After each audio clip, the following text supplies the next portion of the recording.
I woke up at 6 o'clock. I'm drenched in sweat, my shirt glued to my back like a soaked rag. The silence hit me before anything else. No soft hum from the air conditioning. No steady buzz from the refrigerator. Nothing at all. My 8-year-old daughter, Emma, was already shifting around in her bed, kicking off her blankets and whining about how unbearably hot it was. Outside on the porch, the thermometer read 92, and it wasn't even 7 in the morning yet. All week long, the weather forecast had been screaming about a record-breaking heat wave. Warning temperatures would spike to 105. I stumbled over to the electrical panel, hoping I just tripped a breaker, but everything looked perfectly normal. My phone had full bars, so at least the cell towers were working. I called the power company's automated line, punching in my account number with growing dread. A cheerful, robotic voice informed me that there were no outages reported in my area, and my account was fully up to date. That's when my stomach dropped. If it wasn't a bill issue, and it wasn't a citywide outage, then why was my house the only one without electricity? I threw on some clothes and stepped outside into what felt like the inside of an oven. The heat slammed against me like a physical punch. Mrs. Henderson next door was watering her roses, her sprinkler system running flawlessly. Her house buzzed with the familiar hum of central air conditioning. Across the street, the Johnsons still had their porch lights on from the night before. Everyone else had power except me. I've lived in Willow Creek Estates for 3 years now, ever since the divorce. It's one of those master plan neighborhoods where every house looks like it came off the same assembly line, and the HOA rules are thicker than a dictionary. The monthly fees are steep, but I figured it was worth it for Emma to grow up in a safe area with good schools. I've always kept to myself, maintained my lawn, followed the rules, or at least I thought I had. Lately, though, I'd been getting letters from the HOA about my electricity usage. Karen Mitchell, our HOA president, had taken it upon herself to lead some kind of community effort for grid stability during peak summer months. She sent out notices encouraging voluntary energy conservation, suggesting residents keep their thermostats at 78 or higher. I ignored most of it. My electric bill was my business, and I paid it on time every single month. Karen Mitchell is the exact image that pops into your head when someone says, HOA president, mid-50s, drives a spotless white SUV plastered with bumper stickers about property values, and treats the neighborhood like it's her private monarchy. She's the type who measures your grass with a ruler and sends you a violation notice if it's a quarter-inch too long. I'd had a few run-ins with her over little things, my garbage cans visible from the street and our past pickup, Emma's chalk drawings on our driveway being too colorful. But the energy conservation crusade had escalated quickly. 2 weeks ago, she showed up at my door with a clipboard and a tight, fake smile. She pointed out that my home was drawing significantly more power than recommended, and told me I needed to be more considerate of community resources. I politely told her that I paid my bills and would manage my usage however I saw fit. Her smile froze, turned icy, and she muttered something about selfish residents who don't care about the greater good. Now, standing in my powerless house with the temperature climbing past 95, I was beginning to put everything together. Emma was flushed, cranky, and complaining that she felt dizzy. Heat exhaustion is serious, especially for kids. I needed to get her somewhere cool immediately. I scooped Emma up and headed to Mrs. Henderson's house. She's a kind elderly woman who's lived here since the development was built. She welcomed us in right away, and her air conditioning felt like a blessing straight from heaven. While Emma cooled down with a glass of ice water, I explained everything that was happening. Mrs. Henderson's expression shifted to concern as I described waking up with no power while every other home on the block had electricity. That's very strange. Dear, she said, refilling Emma's glass. Have you spoken to the HOA maintenance crew? They were working around your street yesterday evening. My blood went cold. Working on what? I'm not exactly sure, she said, frowning. But I saw their truck parked right by your electrical meter around dinner time. Karen was with them, pointing at different houses. I thanked Mrs. Henderson, stepped outside, and called the power company again, this time insisting on speaking to an actual human being. After 20 minutes on hold, A representative picked up and checked my account thoroughly. Everything was fine. No interruptions scheduled. No overdue balance. Account current. Then she said something that made my hands tremble. Sir, according to our system, your service was disconnected yesterday at 7:32 p.m. by a third-party contractor with proper authorization. The request came from your community's management company. I hung up immediately and dialed Karen Mitchell. She answered on the second ring, her voice dripping with that artificial sweetness she's perfected.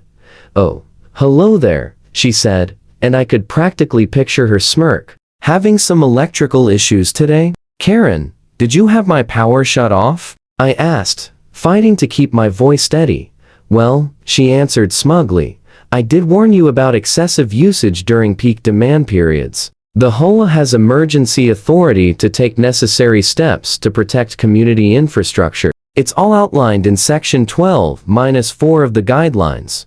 I was momentarily speechless. You cut my power in the middle of a heatwave with a child in the house. Perhaps this will help you understand the importance of conservation, she replied, her tone making my skin crawl. Your usage was 30% above the community average last month. Completely unacceptable. Karen, it's going to be over 100 today. My daughter could get heat stroke. Well, maybe you should have considered that before ignoring my conservation requests. Your power will be restored once you sign an agreement to limit your usage to community standards. She hung up before I could get another word out. I stood there, staring at my phone, realizing Karen Mitchell had probably just committed several crimes. Cutting someone's utilities without proper notice, endangering a child, abusing authority, and the list kept growing. I called 911 first. The operator took my report seriously, especially when I mentioned there was a minor in the home and temperatures were expected to reach dangerous levels. They said an officer would be dispatched within the hour. Next, I called Channel 7 News. Their consumer advocacy segment had been covering HOA horror stories all summer. Reporter Jessica Martinez immediately perked up when I explained what was happening. Mr. Thompson, are you telling me your HOA president had your electricity disconnected without notice during a heat emergency? She asked. That's exactly what I'm telling you, I said. And I have a feeling I'm not the only person she's targeted. By noon, Officer Rodriguez had arrived to take my statement. He was a young guy, probably fresh to the force, but he took careful notes and seemed genuinely worried about the safety issues involved. While Officer Rodriguez and I talked, Mrs. Henderson hurried over with some new information. Officer, she said, slightly breathless from the heat, I've been asking around the neighborhood. This isn't the first time Karen has pulled something like this. The Williams family, 3 streets over, had their water shut off last month because Karen claimed they were overwatering their lawn. And the Patels? She had their cable disconnected because she thought their satellite dish looked unsightly. Officer Rodriguez's head snapped up. Do you have contact information for these families? Within an hour, Jessica Martinez arrived with her camera crew. She interviewed me on camera, using Mrs. Henderson's cool, air-conditioned living room as the backdrop because my own house had reached dangerous temperatures. The thermometer in my kitchen read 98 and was climbing by the minute. This is a clear case of abuse of power, Jessica said during her stand-up segment. HOA boards have limited authority, and disconnecting utilities without proper notice or due process appears to violate multiple state laws. The story aired on the 5 o'clock news under the headline, HOA President Cuts Power During Heat Emergency.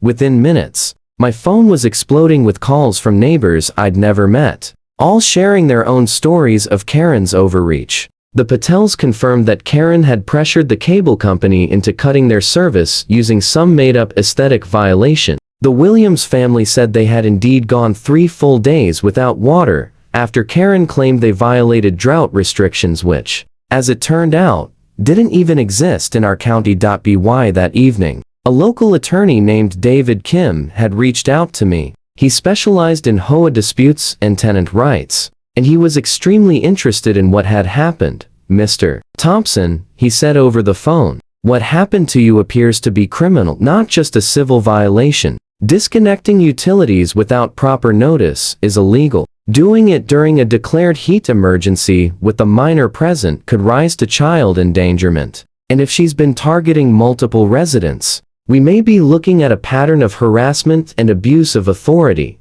Attorney Kim offered to represent me pro bono in exchange for the right to pursue a class action lawsuit against Karen and the HOA board. He immediately filed for an emergency injunction to restore my power and sent formal demand letters to Karen and the HOA's management company. The next morning, right at 8 o'clock a.m., there was a knock at my door. Officer Rodriguez had returned this time with company. Detective Sarah Park introduced herself and explained they had a warrant to search HOA records and interview Karen Mitchell. The district attorney had reviewed my case overnight and concluded there was probable cause for criminal charges. We take utility shutoffs very seriously, especially when children are involved, Detective Park said. This appears to be far outside any legitimate HOA authority. We walked to Karen's house together. She answered the door in her bathrobe, clearly caught off guard. The smug confidence she'd worn just the day before had completely vanished.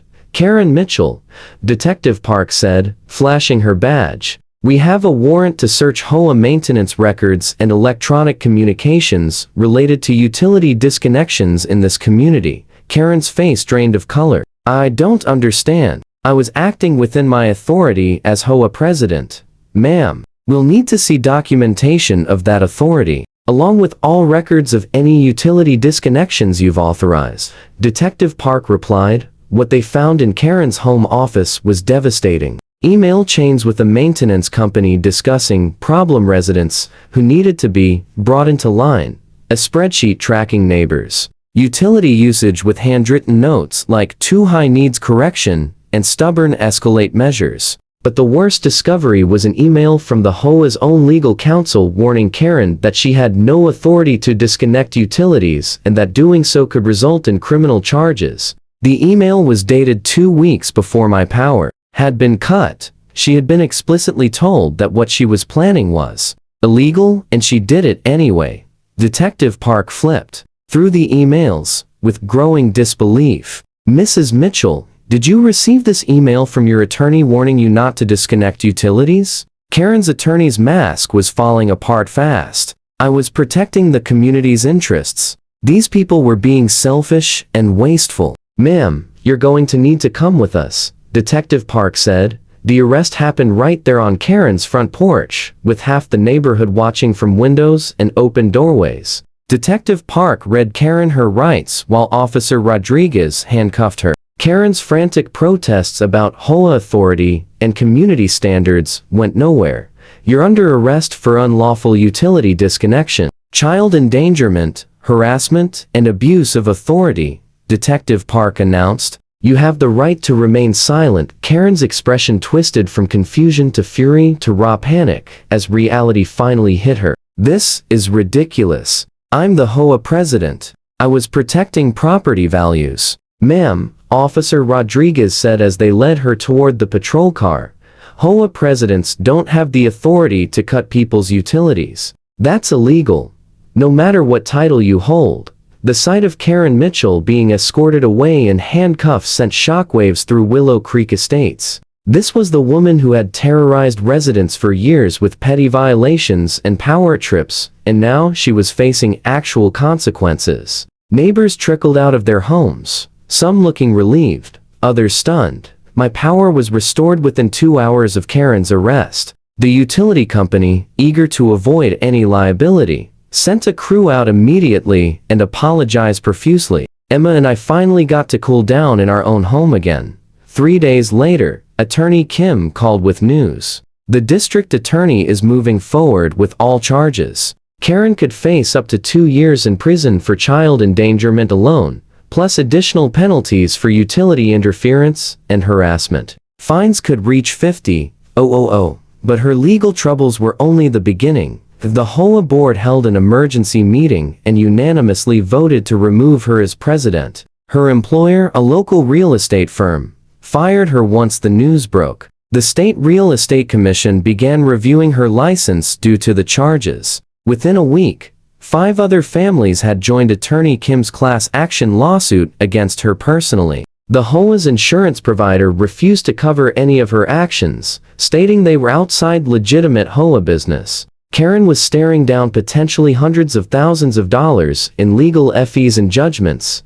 The final blow came 2 weeks later when Karen was formally sentenced. She pled guilty to reduced charges to avoid jail time, but still received 18 months of supervised probation, 200 hours of community service, and $25,000 in fines and restitution. Standing in the courtroom, her hands shaking while the judge read her sentence, Karen looked nothing like the arrogant HOA tyrant who had cut my power. She was just a middle-aged woman who had let a little authority swell into something monstrous, and now she was facing the consequences. When the judge's gavel struck, Karen's shoulders slumped, and she whispered, $25,000? In stunned disbelief, as if she couldn't fathom how her obsession with control had cost her so much.